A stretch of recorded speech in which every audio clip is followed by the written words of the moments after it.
Hello friends, आज की इस वीडियो क्लास में हम चर्चा करने वाले हैं लोक अदालत के बारे में। दोस्तों, एक ऐसा व्यक्ति जिसने लोन का डिफॉल्ट कर दिया है, उसने लोन की ईएमआई नहीं भरी है। हो सकता है वह लोन किसी भी प्रकार का हो, secure loan, unsecure loan, personal loan, car loan, home loan,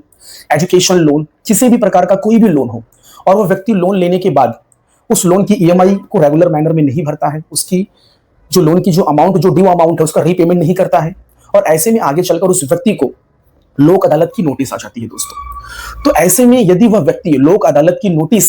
का जवाब यदि नहीं देता है, ठीक है, और उस लोक अदालत की नोटिस में दिए गए समय, डेट, टाइम जो भी है, ऐसे में वह जाकर वह व्यक्ति उस अदालत में, जहां पे लोक अदालत कंडक्ट की जा रही है, वहां पे यदि वह व्यक्ति अपनी हाजिरी दर्ज नहीं करवाता है, लोक अदालत को अटेंड नहीं करता है, तो ऐसे में क्या होगा? यदि लोक अदालत की नोटिस का जवाब नहीं दिया, लोक अदालत जिस डेट को कंडक्ट हुई, समय सारणी जो भी थी, यदि वह लोक अदालत में जाकर अपनी अटेंडेंस को दर्ज नहीं करवाता है, उसका जवाब नहीं देता है, तो ऐसे में इसके क्या नुकसान हो सकते हैं? क्या सचमुच में नुकसान हो जाएगा? क्या उस व्यक्ति को आगे चलकर बहुत बड़े लीगल कॉन्सिक्वेंसेस से सफर करना पड़ेगा? क्या बहुत बड़ी कानूनी कार्रवाई का सामना करना पड़ेगा उस व्यक्ति को? दोस्तों, आज हम इस वीडियो क्लास में इसी के बारे में डिटेल में चर्चा करेंगे, और साथ ही साथ ये लोक अदालत क्या होती है, ये लोक अदालत कब कब कंडक्ट की जाती है, यह लोक अदालत कौन ऑर्गेनाइज करवाता है, लोक अदालत क्यों ऑर्गेनाइज की जाती है,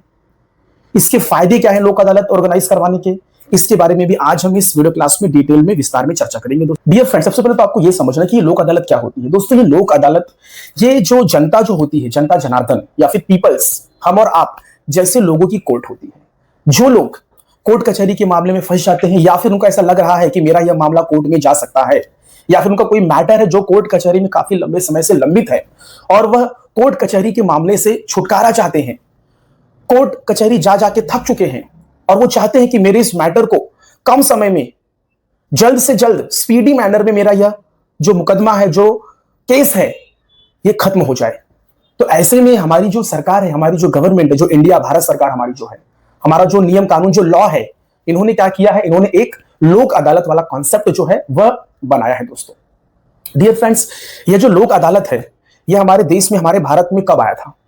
तो यह हमारे भारत में, हमारे देश में सबसे पहले तो यह जो लोक अदालत का जो कॉन्सेप्ट यूज किया गया था, गुजरात में यूज किया गया था सन 1982 में दोस्तों। इस कॉन्सेप्ट को यूज किया गया था गुजरात में सन 1982 में, 1982 में, ठीक है। और यह जो कॉन्सेप्ट है, यह थोड़ा बहुत फायदेमंद रहा लोगों के लिए। तो कुछ वर्ष समय बीतने के बाद इस लोक अदालत के जो कॉन्सेप्ट को, इस मुद्दे को एक स्टैट्यूटरी, एक कानूनी दर्जा दिया गया दोस्तों, और यह दर्जा दिया गया 1987 में। और यहां पे इस लोक अदालत वाले जो कॉन्सेप्ट को एक कानून के रूप में बना दिया गया, और इस कानून का नाम क्या है? Legal service authority act 1987।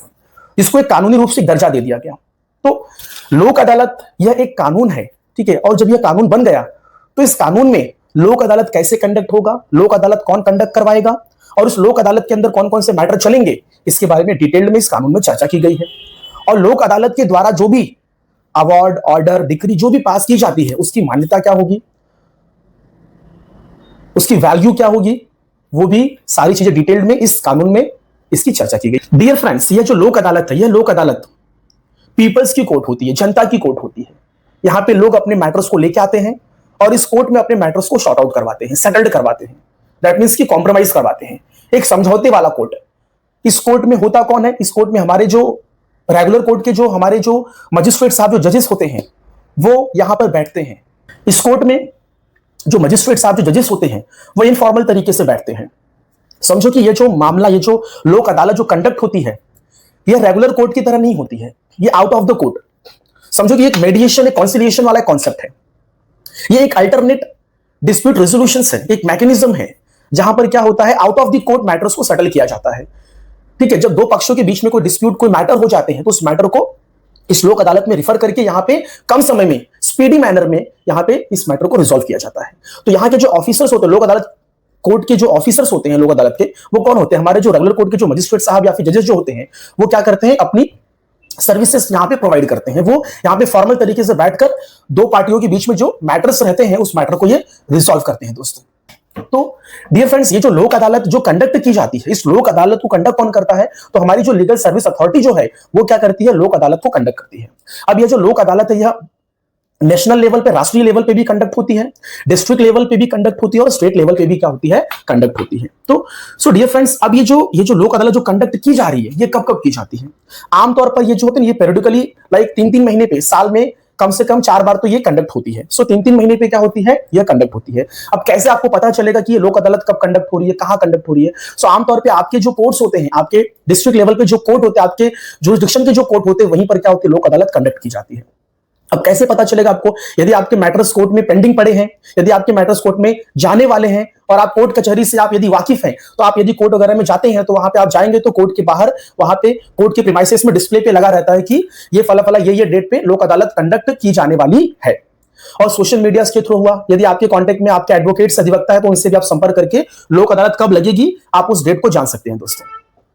तो लोक अदालत ये क्या है? लोक अदालत यह एक out of the court, out of the court, court के बाहर आकर, ठीक है, एक बोलते हैं एक कोर्ट की ही तरह एक माहौल बनाया जाता है, लेकिन वो प्योरली वो रेगुलर प्रोसीडिंग वहां नहीं चलती। वहां पे कोई कोर्ट की जुडिशियल प्रोसीडिंग्स को फॉलो नहीं किया जाता। वहां पे अपना ये सीआरपीसी एविडेंस एक्ट के जो भी नियम कानून, जो प्रोविजंस लिखे हैं कि भाई इस प्रोसीजर के थ्रू कोर्ट मैटर्स का निपटारा होना चाहिए, ऐसा बिल्कुल भी नहीं होता है। वहां पे एकदम इनफॉर्मल तरीके से क्या होता है, चीजें कंडक्ट की जाती हैं दोस्तों, ठीक है। तो ये जो लोक अदालत है, इस लोक अदालत में एग्जैक्टली कौन कौन से मैटर रिफर किए जाते हैं, ये भी जरा समझ लीजिए दोस्तों। सी, लोक अदालत में जो मैटर्स लाइक बहुत हैवी, अगर बोलते हैं एकदम सीरियस नेचर के मैटर है, जिसमें बहुत बड़े अमाउंट का अगर यदि फ्रॉड है, धोखाधड़ी है, ठीक है, बहुत बड़े अमाउंट का यदि मैटर्स है, तो वो लोक अदालत में रिफर नहीं किए जाते हैं, ठीक है। तो लोक अदालत में कौन कौन से मैटर रिफर किए जाते हैं? फॉर एग्जाम्पल, उदाहरण के तौर पर लोन रिकवरी से संबंधित कोई मामला है, ठीक है, personal loan, secured unsecured loan जो भी है, उससे संबंधित मामले जो होते हैं वो लोक अदालत में रिफर किए जाते हैं। दूसरी चीज मैट्रिमोनियल, ठीक है, शादी विवाह से संबंधित या फिर कोई पारिवारिक कोई मामला है तो उससे संबंधित मैटर भी क्या होते हैं, लोक अदालत में रिफर किए जाते हैं और शॉर्ट आउट, इस मैटर को रिजॉल्व और शॉर्ट आउट किया जाता है, इनका निस्तारण किया जाता है। उसके बाद फिर कोई मोटर एक्सीडेंट से रिलेटेड, कोई क्लेम से रिलेटेड कोई मैटर्स है तो वो भी यहाँ पे लोक अदालत में क्या होते हैं, रिफर होते हैं और वो उनके मैटर्स को यहाँ पे शॉर्ट आउट किया जाता है। और क्या क्या हो सकते हैं, फॉर एग्जाम्पल लेबर से संबंधित वर्कमैन कंपनसेशन, कोई क्षतिपूर्ति से रिलेटेड कोई मैटर्स है तो वो भी यहाँ पे रिफर किए जाते हैं। लाइक अपना चालान वगैरह जो कट जाता है, लाइक 2 व्हीलर 4 व्हीलर या फिर कोई वाहन गाड़ी है उसका चालान कट गया, यदि आपको ऐसा लग रहा है कि भाई बहुत बड़ी अमाउंट है या फिर मेरे साथ में गलत हुआ है, गलत तरीके से चालान मेरे ऊपर काट दिया गया है, उससे आप असंतुष्ट हैं, ठीक है, गलत है, तो वैसे मैटर्स भी आप आकर यहाँ पे लोक अदालत में आप शॉर्ट आउट और कॉम्प्रोमाइज और सेटलमेंट करवा सकते हैं दोस्तों। तो कहीं ना कहीं, और दूसरी चीज, एक चेक बाउंसिंग का जो मैटर्स होता है, सेक्शन 138 का एमआई एक्ट जो होता है, वैसे मैटर्स भी यहाँ पे लोक अदालत में शॉर्ट आउट और रिजॉल्व किए जाते हैं दोस्तों। और ये अपना एसीएस का जो मैटर होता है, सेक्शन 25 का जो मैटर होता है, वो भी यहाँ पे लोक अदालत में रिफर किया जाता है और सॉर्ट आउट और कॉम्प्रोमाइज किया जाता है। तो कहीं ना कहीं ये जो लोक अदालत है, यह क्या होता है, बिल्कुल जो कोर्ट, जो रेगुलर कोर्ट के ऊपर जो भारी भरकम जो बर्डन होता है जो केसेस का, उस केसेस के बर्डन को ये लोक अदालत क्या करता है, कम करता है। तो और कभी कभी जो रेगुलर जो कोर्ट होती है वो भी क्या करते हैं, उनको लगता है कि ये जो मैटर्स है, ये मैटर्स लोक अदालत में शॉर्ट आउट किए जा सकते हैं, तो वो खुद वॉलंटरली अपनी इच्छा से खुद वो जो वहां के जो रेगुलर कोर्ट के जो जजेस या फिर जो मजिस्ट्रेट साहब होते हैं, वो खुद उस मैटर्स को, जो मैटर्स लोक अदालत में सॉल्व होने लायक रहते हैं, उनको वहां पे रिफर कर देते हैं। तो कहीं ना कहीं जो पेंडेंसी ऑफ कोर्ट की जो पेंडेंसी है, जो वर्कलोड, जो बोझा है केसेस का, उसको कहीं ना कहीं काफी हद तक खत्म करने का जो काम है ये लोक अदालत करती है। तो लोक अदालत क्या है, एक तरीके से मेडिएशन, एक कॉन्सिलिएशन, एक समझौता, ठीक है। तो एक बाहरी ऑप्शन है जो कि रेगुलर कोर्ट में ना होकर वो क्या होता है, आउट ऑफ द कोर्ट किया जाता है। अधिकतर छुट्टियों के दिन यह लोक अदालत क्या होता है, कोर्ट के प्रीमाइसेस में, कोर्ट के अंदर यह कंडक्ट किए जाते हैं दोस्तों। अच्छा, लोक अदालत कंडक्ट होने से ये जो हमारे जो आरोपी जो होते हैं, जिनके ऊपर मुकदमा दर्ज हो जाता है या फिर जो भविष्य में आगे चलकर उनको ऐसा लग रहा है कि भाई मेरे ऊपर मुकदमा दर्ज हो जाएगा, ऐसे लोगों के लिए ये जो लोक अदालत है वो कितना फायदेमंद है, ये समझना बहुत जरूरी है। सो डियर फ्रेंड्स, फायदेमंद, यदि हम फायदे की बात करें तो सबसे इंपॉर्टेंट, सबसे अच्छा कि भैया कम समय में केस का निपटारा हो जाता है, जो मुकदमा है वो बहुत ही कम समय में खत्म हो जाता है, स्पीडी ट्रायल नहीं चलता है, ठीक है, प्रोसेस इनफॉर्मल होता है, ठीक है। और यहां पर आपको कोर्ट के चक्कर जैसे आप रेगुलर कोर्ट में बार बार डेट पे डेट, तारीख पे तारीख आप जाते हैं, ऐसा यहां पे आपको करने की जरूरत नहीं। एक डेट, एक तारीख और एक समय में आपका पूरा मुकदमा, आपका जो केस है वो खत्म हो जाता है, सेटलमेंट पूरा शॉर्ट आउट, कॉम्प्रोमाइज हो जाता है पूरा, ठीक है। और यहाँ पे क्या होता है, आप अपने अधिवक्ता के थ्रू, अपने एडवोकेट के थ्रू भी, आप काउंसिल के थ्रू भी आप यहाँ पे आप लोक अदालत में बैठ सकते हैं और अपने मुद्दे को आप रख सकते हैं। यदि आपको लग रहा है कि भाई मैं खुद काबिल हूं, मैं खुद बातें कर सकता हूं, बोल सकता हूं, तो आप खुद भी वहां पर बैठकर अपने इस मैटर को आप शॉर्ट आउट करवा सकते हैं। दूसरी चीज, यहां पे कोई बहुत कोर्ट फीस वगैरह कुछ नहीं लगती है, फ्री ऑफ कॉस्ट। यहां पे लोक अदालत में आपके मैटर को शॉर्ट आउट किया जाएगा, आपका मैटर कॉम्प्रोमाइज होगा, सेटल्ड होगा, फ्री ऑफ कॉस्ट, कोई कोर्ट फीस आपको नहीं देना है। आपके अधिवक्ता जो भी छोटा मोटा नॉमिनल चार्ज लेंगे वो आपको देना रहेगा, बट कोर्ट में आपको कोई फीस नहीं देनी है दोस्तों। सो डियर फ्रेंड्स, एक चीज और आपको ध्यान देना है कि क्रिमिनल मैटर्स भी जो होते हैं वो भी लोक अदालत में रिफर किए जाते हैं, बट क्रिमिनल मैटर कौन से क्रिमिनल मैटर जो कि ज्यादा सीरियस नेचर के नहीं होते, लाइक जैसे कि कंपाउंडेबल मैटर्स, छोटे मैटर जिसमें समझौता आसानी से हो सकता है, तो कंपाउंडेबल मैटर्स भी क्या होते हैं, लोक अदालत में रिफर किए जाते हैं। दूसरी चीज, कोई bill outstanding, like electricity bill है, वाटर बिल है, ठीक है, कोई बिल है जो बिल काफी भारी भरकम लंबा चौड़ा बिल बन गया है, यदि आपको ऐसा लग रहा है कि भाई मेरे साथ में गलत है, ये गलत बिल भेज दिया गया है, ठीक है, ये गैर कानूनी तरीके से बिल बनाया गया है, ठीक है, तो ऐसे चीज को भी आप लोक अदालत में जाकर वहां पर बैठकर सेटल करवा सकते हैं। अब ये सारे मैटर्स को लोक अदालत में सेटल करवाने के फायदे क्या होते हैं? यदि सपोज फॉर एग्जांपल आपको कोई बड़ा अमाउंट यदि आपको भरना है, पे करना है रीपेमेंट के तौर पर, ठीक है, लाइक बिल का अमाउंट है, कोई भी चीजें हैं, यदि आपको लग रहा है कि मेरे ऊपर बहुत बड़ा ये बोझा बन सकता है या फिर बन गया है, इतना अमाउंट तो मैं नहीं दे पाऊंगा, तो कहीं ना कहीं होता है कि यदि आप लोक अदालत में इस मैटर को लेके जाते सेटल करवाते हैं तो यहाँ पे आपको काफी रिलीफ मिल जाता है। जैसे 1 लाख का सपोज अमाउंट है, यदि आपको देना है सामने वाली पार्टी को, तो यदि आप ऐसे मैटर्स को लोक अदालत के थ्रू यदि आप सेटल करवाते, कॉम्प्रोमाइज करवाते हैं, तो हो सकता है कि 1 लाख का आपको 40,000 50,000 आपको 30,000 ही देना हो। तो कहीं ना कहीं लोक अदालत में क्या होता है, दोनों पार्टीज को बैठाकर जो जज साहब या जो मजिस्ट्रेट साहब या फिर जो कोर्ट लोक अदालत के जो ऑफिसर्स जो होते हैं, कोर्ट ऑफिसर्स, या फिर जो वहां पे जो बैठते हैं, जो इस मैटर को शॉर्ट आउट करवाते हैं दोनों पार्टी के बीच में, जो मीडिएटर या फिर जो कंसिलिएटर जो होते हैं, ठीक है, जो बैठते हैं वहां पर, वो क्या करते हैं, कोशिश करते हैं कि मैटर खत्म हो जाए, ठीक है, मैटर सेटल्ड हो जाए, कॉम्प्रोमाइज हो जाए, तो वो दोनों पार्टी को समझाते हैं। तो कहीं ना कहीं यहाँ पे क्या होता है,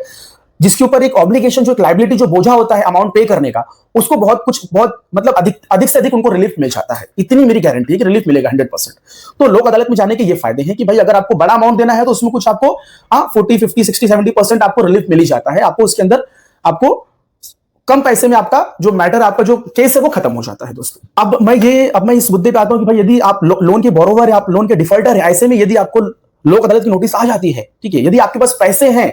आप चाहते हैं कि भाई मुझे इस मैटर को सॉर्ट आउट करना, इस डिस्प्यूट को सेटल करना है, तो आप जाइए, जो भी अमाउंट आपके पास है वो लेके जाइए, आप अपने अधिवक्ता काउंसिल के थ्रू आप वहां पर लोक अदालत में उस मीटिंग जो वहां पे ऑर्गेनाइज हुई है वहां पे बैठिए, ठीक है, मजिस्ट्रेट साहब, जज साहब जो बैठते हैं वहां पर, उनसे आप बोलिए, ठीक है, कि साहब ऐसा ऐसा है, मेरी ये प्रॉब्लम्स है, ठीक है, ये रीजन की वजह से मैं पेमेंट नहीं कर पा रहा हूँ, बट फिलहाल सर अभी मेरे पास इतने पैसे हैं, प्लीज आपसे रिक्वेस्ट है कि इतने मैटर में मैं इतना ही दे सकता हूं। अपनी जो आपकी प्रॉब्लम जो जेन्युइन रीजन है आप वो बताइए, और आप जो भी अमाउंट लेकर गए हैं आप वो बताइए कि इतना अमाउंट मैं इनको दे सकता हूं और आगे मेरी क्षमता नहीं भरने की, मेरी ये फाइनेंशियल प्रॉब्लम्स है, मेरे घर में ये प्रॉब्लम्स है, तो चीजों को आप बताइए और बैंक वाले से भी आप बात करिए। तो कहीं ना कहीं क्या होगा, आपका कम से कम पैसे में आपका जो मैटर है वो शॉर्ट आउट और सेटल्ड हो सकता है, कॉम्प्रोमाइज हो सकता है। यदि आपके पास पैसे नहीं है, तो यदि जो लोक अदालत की जो नोटिस आई है, यदि आप नहीं भी जाएंगे तो कोई बहुत बड़ा फर्क नहीं पड़ने वाला है, ठीक है। तो पैसे यदि है तो आप जाइए, पैसे नहीं है तो जाकर क्या करोगे आप, क्योंकि वहां जाओगे तो सेटलमेंट की बात होती है, कॉम्प्रोमाइज की बात होती है, तो जब कुछ पैसे दोगे तो ही सेटलमेंट, तो ही कॉम्प्रोमाइज हो पाएगा। और जब दोनों पार्टी पहुंच जाएगी, सेटलमेंट कॉम्प्रोमाइज हो जाएगा, तो कितने अमाउंट पर सेटलमेंट हुआ, कितना अमाउंट देना है, वो सारी चीजें वहां पे एक पेपर, एक एग्रीमेंट बनता है, उस एग्रीमेंट में वो सारी शर्त और कंडीशन जो भी वो लिखी जाती है, दोनों पार्टी साइन करती है, फिर जो भी वहां पे सेटलमेंट जो एग्रीमेंट बना वो दोनों के ऊपर क्या हो जाती है, बाइंडिंग हो जाती है। मतलब कि वहां पे लोक अदालत में जो भी चीजें फाइनल हुई, ठीक है, उसका एग्रीमेंट बनेगा, दोनों पार्टी साइन करेंगे, तो वो चीजें जो टर्म्स एंड कंडीशन जो लिखी गई है वो दोनों पार्टी के ऊपर बाइंडिंग हो जाती है। तो लोक अदालत जो भी डिक्री, ऑर्डर, जो भी चीजें हैं जो वो पास करता है, जो वो बोलता है, ठीक है, कि भाई ये चीज होनी चाहिए, ठीक है, तो जो उसने डिक्री ऑर्डर बोल दी तो वो चीज तो दोनों के ऊपर बाइंडिंग हो जाएगी और उसके खिलाफ अपील भी नहीं चाहती है, तो वो फुल एंड फाइनल होता है। तो जिस तरीके से एक रेगुलर कोर्ट का जो ऑर्डर होता है, एक सिविल कोर्ट का जो डिक्री पास की जाती है, समझो वही है। तो लोक अदालत ने यदि कोई ऑर्डर, कोई डिक्री पास कर दी, कोई चीज बोल दी, जब दोनों पार्टी अपनी सहमति दर्ज करवा दिए कि हाँ चीज, ये चीज हम करेंगे, हाँ ये चीज मैं करूंगा, अगर आपने दोनों सहमत हो गए, एग्री हो गए, तो वहां पे क्या होता है, सेटलमेंट एग्रीमेंट बन जाता है। तो एक तरीके से वहां पे क्या होता है, जो वहां पे जो ऑफिसर जो बैठते हैं, वो ऑफिसर क्या करते हैं, वो ऑर्डर और डिक्री पास करते हैं, तो जो वो चीज दोनों के ऊपर बाइंडिंग हो जाती है। तो कल को अगर आप मुकरेंगे तो इसका आपको फिर भारी नुकसान आपको सहना पड़ सकता है। तो कहीं ना कहीं क्या होता है, लोक अदालत जो डिग्री ऑर्डर पास करेगा वो क्या होता है, फुल एंड फाइनल और बाइंडिंग होता है दोनों पार्टीज के ऊपर, और इसके खिलाफ आप अपील भी नहीं कर सकते। आप ये ध्यान देना, इसके खिलाफ आप अपील भी नहीं कर सकते हैं। और दूसरी चीज, लोक अदालत में यदि लोन डिफॉल्टर है या फिर जो भी है, आपने सिक्योर लोन, अनसिक्योर लोन का पेमेंट नहीं किया, आपको नोटिस आ गया, आप चले गए लोक अदालत में, ठीक है, थोड़ा बहुत पैसे लेकर, या फिर नहीं थे पैसे फिर भी चले गए, तो ऐसा नहीं है कि भाई आप वहां चले गए तो जो कोर्ट के जो ऑफिसर्स है, जो मजिस्ट्रेट साहब या फिर जो भी जज साहब वहां बैठे हैं, जो आपके मैटर्स को देख रहे हैं, तो ऐसा नहीं है कि वो ऑर्डर कर देंगे भाई इनको जेल भेज दो, वारंट निकाल दो, ये कर दो, वो कर दो, ऐसा कुछ नहीं है। लोक अदालत एक इनफॉर्मल प्रोसीडिंग्स होती है जहां पे शांतिपूर्वक, ठीक है, इको फ्रेंडली एनवायरनमेंट बनाकर, ठीक है, आपस में सहमति बनाकर वहां पे क्या होता है, मैटर्स को शॉर्ट आउट किया जाता है। यहाँ पे ऐसा कुछ नहीं है कि भाई आप गए वहां पे और आपने पैसे नहीं दिए, आपने नहीं है पैसा बोल दिया तो आपका वारंट निकल जाएगा, आपको जेल भेज देंगे, ऐसा कुछ नहीं है। यदि उस मैटर्स को लोक अदालत में शॉर्ट आउट नहीं किया जा पा रहा है, वहां पे कॉम्प्रोमाइज नहीं किया जा पा रहा है, तो मैटर्स क्या होगा, जो रेगुलर कोर्ट में चल रहे थे वहीं पे रिफर कर दिए जाएंगे, वो मैटर्स रेगुलर कोर्ट में चलता रहेगा। यदि आप खुद चाहते हैं कि आपके मैटर्स को आप लोक अदालत के थ्रू आप शॉर्ट आउट करवाना चाहते हैं, तो आप खुद क्या करिए, आप खुद बैंक से बात करिए और बैंक के साथ में बातचीत करके इस मैटर को अपने लोक अदालत में आप रिफर करवा सकते हैं। सो डियर फ्रेंड्स, ये था मेरा वीडियो आज का। यदि आपको मेरा वीडियो पसंद आया हो, अच्छा लगा हो, तो इस वीडियो को अपने दोस्तों के साथ में शेयर कीजिए और मेरे चैनल को सब्सक्राइब कीजिए और ज्यादा से ज्यादा लाइक करिए यदि कोई डाउट्स है तो डाउट्स को अपने कमेंट बॉक्स में लिखिए, मैं इसका जरूर आपको जवाब दूंगा दोस्तों। थैंक यू सो मच, धन्यवाद फॉर वॉचिंग।